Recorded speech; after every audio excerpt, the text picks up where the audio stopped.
Good morning student. Probability में start कर चुकी थी, मैंने आपको फार्मूले बताए थे। आज मैं उसी के बेस पर एक्सरसाइज स्टार्टिंग कर रही हूँ। जो एक्सरसाइज कौन सी है, 13.1 में स्टार्ट कर रही हूँ। देखिए क्वेश्चन नंबर फर्स्ट आपके पास दे रखा हुआ है। P ऑफ E की वैल्यू है 0.6, P ऑफ F की वैल्यू है 0.3, P of E intersection F equal to 0.2। आपको P of E by F and P of F by E की वैल्यू फाइंड करनी है। ये चीज आपको ध्यान रखनी है। सबसे पहले आप लिखोगे we know that P of E upon F equal to होता है P of E intersection F upon P of F। इसकी वैल्यू कितनी है, 0.2 upon 0.3 means 2/3। P of F upon E equal to P of E intersection F upon P of E। इसकी value है 0.2 upon 0.6 यानी 1/3 के form को represent कर रखा है। मीन्स ये आपका क्वेश्चन नंबर क्या हो गया है, फर्स्ट वाला सॉल्व हो गया है। ये चीज आपने अच्छे से देखनी है। क्वेश्चन नंबर सेकंड भी यही टाइप दे दिया है। P ऑफ B की वैल्यू है 0.5, P of A intersection B की वैल्यू 0.32। आपको फाइंड क्या करना है, P of A upon B। P of A upon B equal to P of A intersection B upon P of B। 0.32 upon 0.5, इसका answer कितना आएगा, 32 upon 50 mean 16 upon 25। तो ये आपका क्वेश्चन नंबर क्या हो गया है, सेकंड भी सॉल्व हो गया है। थर्ड में भी वही है, इंटरसेक्शन A अपॉन B और यूनियन की वैल्यू फाइंड करनी है। ये सारी एज इट इज वैसा ही फॉर्म दे दिया है, तो आपको थर्ड वाला आप इजीली सॉल्व कर सकते हो। क्वेश्चन नंबर फोर्थ है P of A union B evaluate करना है। ठीक है, टू P ऑफ A की value P of B equal to है 5/13। P of A upon B की वैल्यू है 2/5। ठीक है, आपको क्या निकालना है, A यूनियन B निकालना है। अब A यूनियन B निकालने के लिए सबसे पहला फॉर्म देखो, P of A upon B किसके इक्वल होता है, P of A intersection B upon P of B। ये इसकी वैल्यू कितनी है, 2/5। ठीक है, ये आपको पता नहीं है कि P of A intersection B क्या है। P ऑफ B की वैल्यू है 5/13।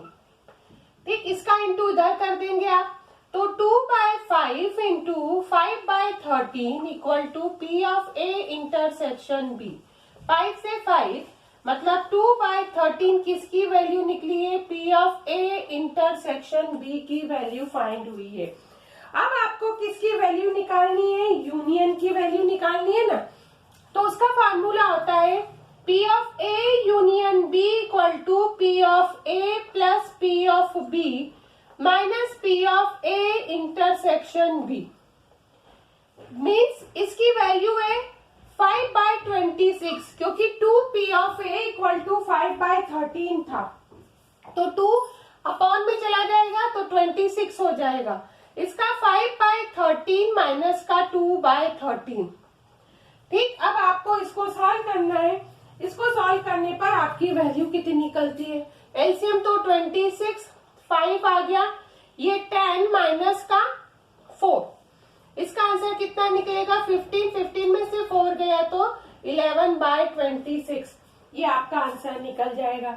इसी टाइप से आप क्वेश्चन नंबर 5 भी सॉल्व कर सकते हो। 5 की वैल्यू आपके पास बड़ी नहीं दे रखी है, एज इट इज फॉर्म में सेम यही वैल्यू निकालनी है। ठीक है, अब मैं आपको बताऊंगी क्वेश्चन नंबर 6 से स्टार्ट करूंगी, क्योंकि ये आपके पास लैंग्वेज के क्वेश्चन है।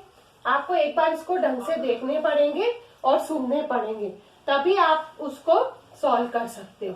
ये तो फार्मूले बेस है तो वो भी फार्मूला बेस, फार्मूले से अलग सम नहीं है, पर आपको सॉल्व करते वक्त इन सब बेसिक चीजों को ध्यान रखकर करना है।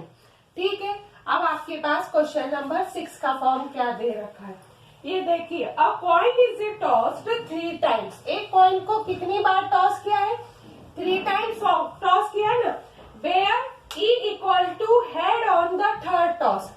हेड कितनी बार आ रहा है, थर्ड टॉस के फॉर्म पॉइंट कर रखा है, एफ आ रहा है head on the first toss. सबसे पहले एक पॉइंट को कितनी बार टॉस किया है, 3 टाइम टॉस किया है ना, तो आप सबसे पहले सैंपल स्पेस निकाल दो। इस टाइप से लिखोगे, when a coin is tossed 3 times. कितने टाइम्स बोल रखा है, 3 टाइम्स। ठीक है, तो S equal to sample space निकलेंगे H H H H H T H T H T H H H T T T H T T T H T T T. 1 2 3 4 5 6 7 8। Sample space कितने times निकले हैं, 8 times निकला है। सबसे first case में है E equal to है head on third toss. कितने टॉस में बोल रखा है, थर्ड, तो ये आ गया है एच एच एच। तीसरी बार एट आना चाहिए, तो ऐसे थोड़ी बोला है कि पहली और दूसरी बार नहीं आ सकता है, पर थर्ड टाइम्स कंपल्सरी है। फिर आ रहा है H T H T H H T T H. F equal to है, यहां पर दे रखा है हेड्स ऑन फर्स्ट 2 टॉस। ठीक है, एफ कितनी बार आना, फर्स्ट 2 टॉस में आ रहा है H H H H H T. ठीक, ये वैल्यू को आप अच्छे से ध्यान रखिए। अगला आ रहा है इंटरसेक्शन का फॉर्म। दोनों में कॉमन क्या वैल्यू निकल रही है, एक ही निकल रही है, एच एच एच। ठीक है, तो P ऑफ E की वैल्यू कितनी निकली है, 1 2 3 4, 4/8। F की वैल्यू है 2/8 और इंटरसेक्शन की वैल्यू है 1/8। आपको सब में E/F ही निकालना है ना, क्वेश्चन में लिखा है, तो ये हो गया 1/8 इंटू 1/4, आंसर आ गया 1/2। ठीक है, अब ये चीज आपने अच्छे से ध्यान रखा, तो ये आपका फर्स्ट पार्ट यहाँ पर सॉल्व हो गया है। ठीक है, सेकेंड पार्ट में आप अच्छे से सुनिए क्या क्या वैल्यू दे रखी है। इसमें E इक्वल टू एटलीस्ट 2 है। कितना बोल रखा है, एटलीस्ट 2 है।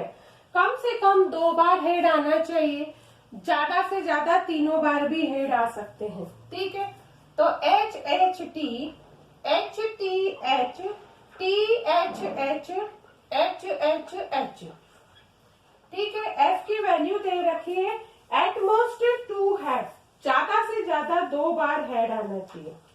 ठीक है, H H T H T H T H H H T T T H T T T H T T T. अब इन दोनों में कॉमन वैल्यू क्या निकल रही है, कॉमन वैल्यू निकल रही है तो एच एच टी एच निकल रही है और टी एच एच। ठीक है, अब आपके पास इनकी वैल्यू क्या दे रखी, 1 2 3 4। P of E equal to 4/8, 1 2 3 4 5 6 7, 7/8 P of F हो गया है। इंटरसेक्शन हो जाएगा इसका 1 2 3, 3/8। आपको P of E by F की वैल्यू निकालनी है, P of E intersection F upon P of F means 3/8 into 7/8। Answer कितना आ गया है, 3/7 आ जाएगा, क्योंकि 8 से 8 तो इसमें क्या हो गया है, कैंसिल हो गया है। इसी टाइप से इसका थर्ड केस आप इजीली सॉल्व कर सकते हो, क्योंकि एटमोस्ट 2 टेल है और एटलीस्ट 2 टेल है। मतलब पहला आंसर जो हेड का है उसी का अपोजिट यहाँ पर कितना दे दिया है, उसने टेल दे दिया है।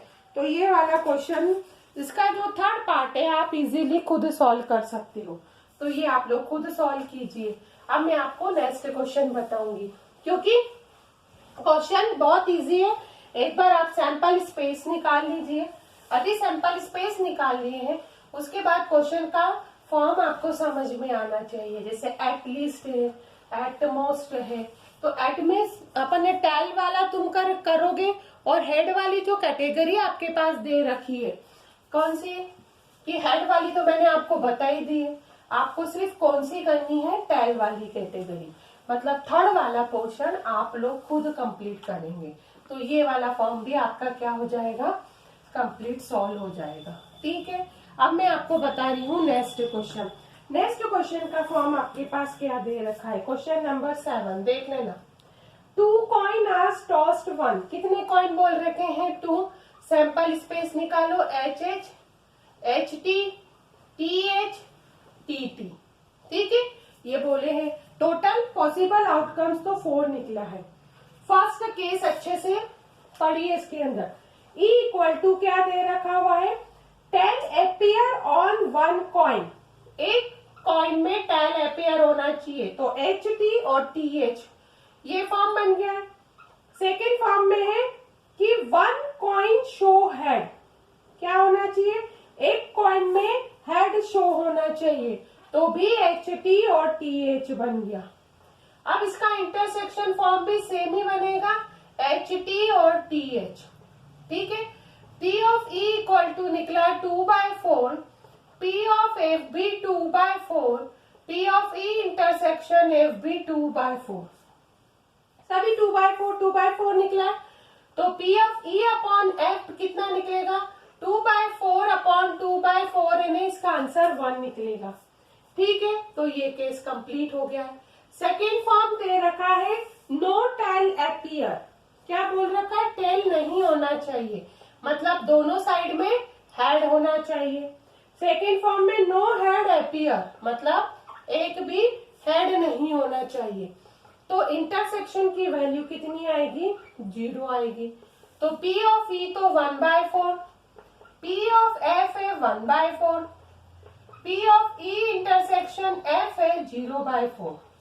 ठीक है, आपको किसकी वैल्यू निकालनी है, E/F की निकालनी है ना, तो P of E/F equal to हो जाएगा P of E intersection F upon P of F, मतलब 0/1/4 का आंसर कितना होता है, 0 होता है। तो ये आपका क्वेश्चन नंबर क्या हो गया है, 7 भी सॉल्व हो गया है। तो ये चीज आपको अच्छे से ध्यान रखनी है। ठीक है, अब मैं आपको बता रही हूँ नेक्स्ट क्वेश्चन, क्वेश्चन नंबर 8 क्या दे रखा हुआ है। A dice is a thrown 3 times, एक डाइस को कितनी बार फेंका गया है, 3 टाइम, तो total possible outcome 6 × 6 × 6 equal to 216 दे रखा हुआ है। ठीक है, अब इसके सैंपल स्पेस बहुत बनाने पड़ेंगे, आपको ये चीज ध्यान रखना है, अच्छे से सुन के अच्छे से समझ के। पहला दे रखा है 4 appear on the third toss, 4 कितनी बार आना चाहिए, थर्ड टॉस पे आना चाहिए। ठीक है, मतलब तीसरी बार टॉस करो तो आपके पास क्या आना चाहिए, 4 आना चाहिए। तो फर्स्ट सेकंड बार तो कुछ भी वैल्यू आ सकती है, जैसे 1 1 1, मतलब 2 बार 1 आ गया, एक बार 4 आ गया, 1 2 4, 1 3 4, 1 4 4, 1 5 4, 1 6 4, ये तो आपके पास 1 के साथ ही आ गए हैं। फिर 2 के साथ करोगे तो 2 के साथ 2 1 4 से लेकर वैल्यू कितनी जाएगी, 2 6 4 तक। फिर आगे फॉर्म में बढ़ाओ, 3 1 4 के साथ आपने स्टार्ट किया है, तो वैल्यू कहां तक जाएगी, ये भी आपके पास 3 6 4 तक जाएगी। ठीक, फिर 4 1 4 के साथ स्टार्ट करो, 4 1 4 के साथ स्टार्ट करोगे तो वैल्यू भी 4 6 4 तक जाएगी, मतलब मिडिल टर्म ये सारी आएगी। 5 1 4 के साथ स्टार्ट करो तो 5 1 4 आएगी। फिर 6 1 4 से स्टार्ट करो तो 6 6 4 आ जाएगी। ठीक है, तो ये वैल्यू आपको ध्यान रखना है। ये आपका ई का फॉर्म रिप्रेजेंट हो गया है। ठीक है, टोटल वैल्यू कितनी आई आपकी, 6 6 कितनी हो गई है, 36 आ गई है। तो ठीक है, तो P ऑफ E वैल्यू आ गई है 36 अपॉन 216। अब F की वैल्यू देखो, F क्या बोल रखा है, 6 and 5 appear respectively on first 2 tosses, मतलब फर्स्ट और सेकेंड टॉस में 6 और 5 होना चाहिए। ठीक है, तो ये आ गया 6 5 1, 6 5 2 से लेकर 6 5 6 तक। ठीक, मतलब 6 5 3, 654, 655 और 656 था। टोटल वैल्यू कितनी आ गई है? 6 आ गई है ना। तो P of F equal to हो गया है 6/216। अब इंटरसेक्शन का फॉर्म देखो। इंटरसेक्शन में कॉमन वैल्यू कौन कौन सी आएगी? इंटरसेक्शन में कॉमन वैल्यू आपके पास कौन सी आ रही है? 654 आ रही है। कितनी आ रही है? 654। एक ही तो आ रही है वैल्यू जो कॉमन है उन दोनों में। तो इसका फॉर्म हो जाएगा 1/216। P of E intersection F equal to P of ये तो हो गया E अपॉन F, अपॉन में कितना हो जाएगा? P of F। इसकी वैल्यू 1/216 इंटू 6/216। आंसर 1/6 आ गया। तो ये आपके पास क्वेश्चन नंबर क्या हो गया है? 8B सॉल्व हो गया है। ये चीज आपको अच्छे से इसमें ध्यान रखनी है। क्वेश्चन कोई बड़े नहीं है, फॉर्म क्या दे रखा है? इजी दे रखा है। तो ये वाला क्वेश्चन भी आपके पास क्या हो जाएगा? इजीली सॉल्व हो गया है। अब देखिए, जितने भी हमने प्रोबेबिलिटी में अभी क्वेश्चन सॉल्व करे हैं वो सारे क्वेश्चन इजी है। सारे किसके बेस पर है? E अपॉन F के बेस पर दे रखे हुए हैं। आपको क्वेश्चन पढ़ना है, समझना है, तो आप इजीली इनको सॉल्व कर सकते हैं। ठीक है, इसके आगे के क्वेश्चन मैं आपको नेक्स्ट वीडियो में बताऊंगी।